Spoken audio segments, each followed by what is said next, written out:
오늘은 요한복음 14장 27절부터 31절까지의 말씀을 함께 나눠보겠습니다. 요한복음 14장 27절부터 31절까지의 말씀 제가 봉독해 드리겠습니다. 평안을 너희에게 끼치노니 곧 나의 평안을 너희에게 주노라. 내가 너희에게 주는 것은 세상이 주는 것과 같이 아니하니라. 너희는 마음에 근심하지도 말고 두려워하지도 말라. 내가 갔다가 너희에게로 온다 하는 말을 너희가 들었나니 나를 사랑하였더라면 내가 아버지께로 감을 기뻐하였으리라. 아버지는 나보다 크심이라.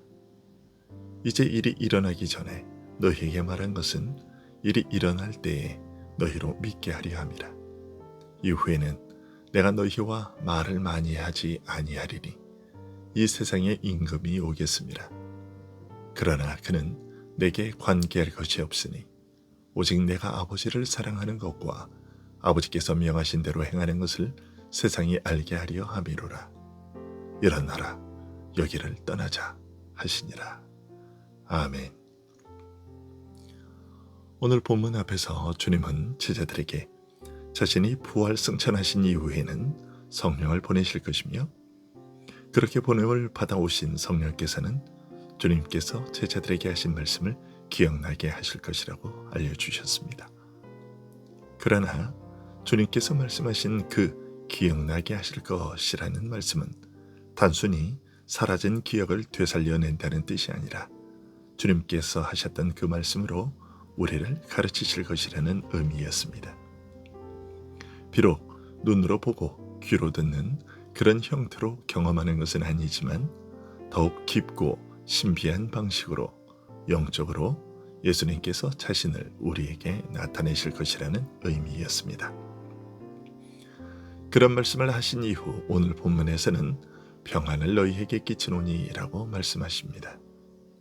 앞의 말씀과 연결되지 않는 듯한 이 말씀을 하신 이유는 뒤에서 너희는 마음에 근심하지도 말고 두려워하지도 말라고 하신 말씀으로 미루어 보건대 제자들이 느끼는 어떤 근심과 불안을 염두에 두고서 하신 말씀인 것을 짐작할 수 있습니다. 그 근심과 불안은 이제 곧 제자들에게 닥칠 여러 가지 어려운 일들에 대해 예수님으로부터 들은 말씀 때문이었습니다.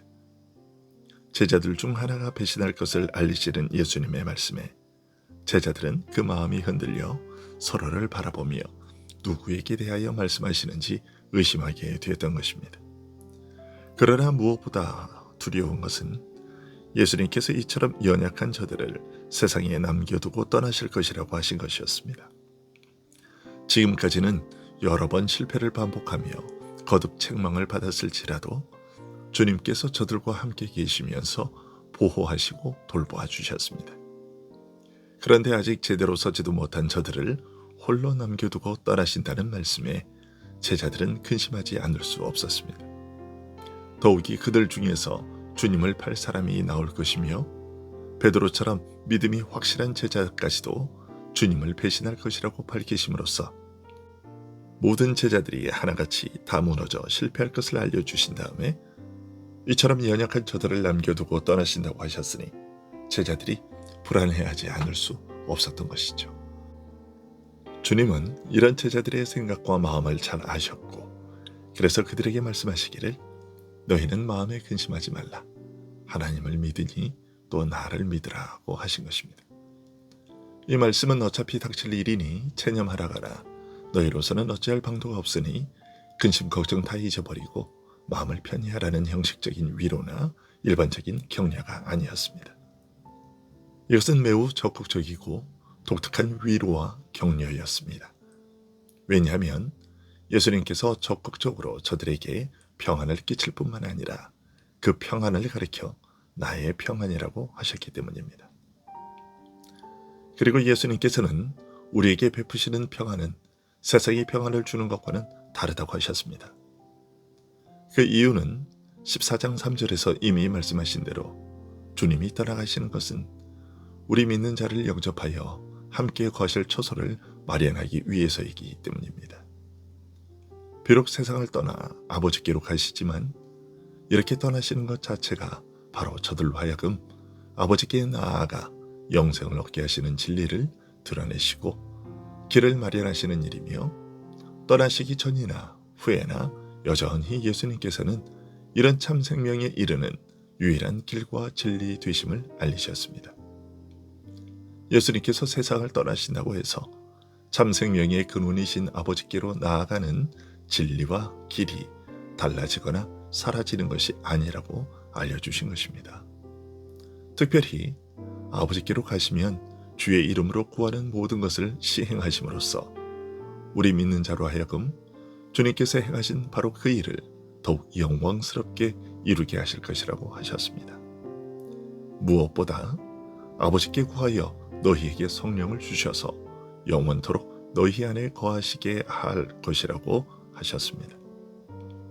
그리고 우리 안에 거하시는 성령을 통하여 부활 승천하신 후에도 우리를 고아처럼 버려두지 않으시고 우리를 찾아오실 것이며, 이렇게 찾아오시는 그리스도를 세상은 보지도 못하고 알지도 못할 것이지만 너희는 너희 속에 계신 성령으로 말미암아 너희를 찾아오는 나를 알 것이라고 하셨습니다.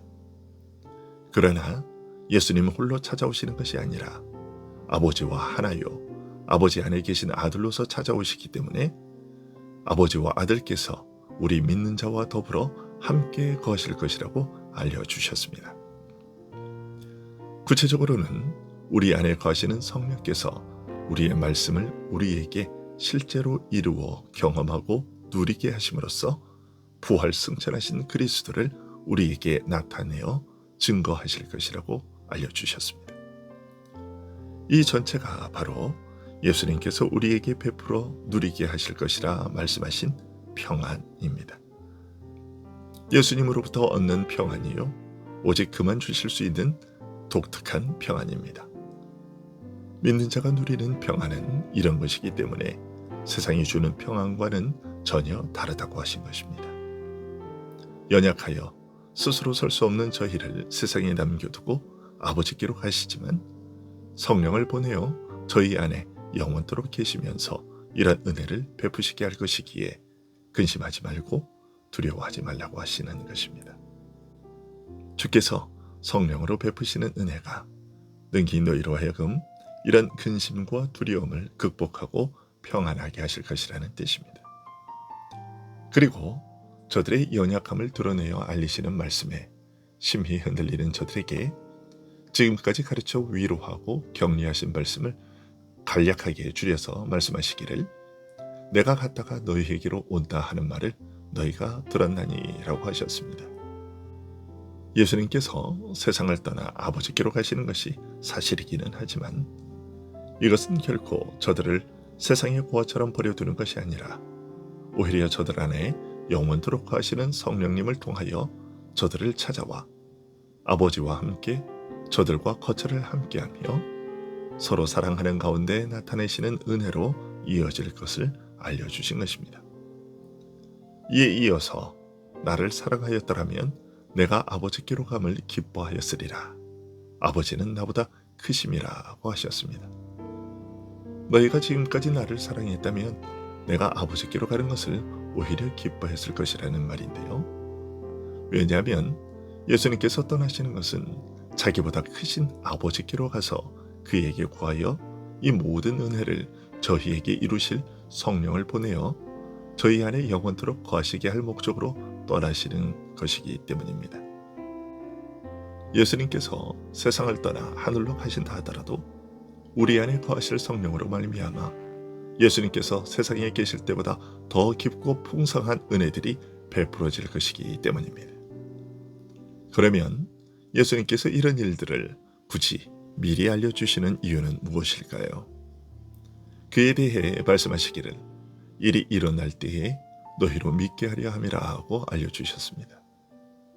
주께서 말씀하신 일들이 실제로 벌어질 때 주님께서 말씀하셨던 일이 우리가 그토록 사모하며 기다려온 일이 이렇게 이루어졌구나 하며 기쁨과 반가움으로 받아들이게 하기 위함이라는 것입니다. 그리고 이제 이후에는 내가 너희와 말을 많이 하지 아니하리니 이 세상에 임금이 오겠음이라고 하셨습니다. 이 세상을 지배하는 사탄의 때가 이르러 십자가에서 죽으실 시간이 눈앞에 이르렀음을 의식하신 말씀입니다. 그러나 세상 임금이 올 것을 말씀하시면서 그는 내게 관계할 것이 없다라고 하셨습니다. 겉으로 보면 세상 권력에 패하여 죽임을 당하는 것처럼 보이지만 사실은 이런 세력이나 그 배후에서 역사하는 사탄은 근본적으로 이 일에 관여할 자격이 없다는 것을 알려주신 것입니다. 저들이 이런 세력들을 미혹하고 부추기고 충동질하여 이러한 악을 행하게 하는 것이 사실이기는 하지만 본질에 있어서는 십자가의 죽음은 그들의 뜻대로 이루어진 것이 아니라는 것입니다. 그러면 주님이 십자가에서 죽는 일이 왜 벌어진 것일까요? 그것은 오직 내가 아버지를 사랑하는 것과 아버지께서 명하신 대로 행하는 것을 세상이 알게 하려 함이로라고 설명해 주셨습니다. 십자가에서의 죽음은 아들께서 아버지를 사랑하여 그의 뜻에 순종하신 일이며 아버지의 뜻을 이루기 위하여 적극적으로 자신을 죽음에 내어주신 일이라는 뜻입니다. 즉 아버지께서 죄 많은 세상을 사랑하셔서 독생자를 주어 저를 믿게 하여 영생을 얻게 하고자 하시는 그 거룩한 뜻을 세상에 나타내어 알리기 위한 일이라는 것입니다. 예수님의 죽음과 부활과 승천으로 이어지는 일들의 첫 시작인 십자가의 죽음은 이처럼 중대하고 뜻깊은 일이었고 지금 우리가 누리고 있는 이 평안은 바로 이러한 일련의 과정으로 우리에게 주어진 것입니다. 기도하겠습니다.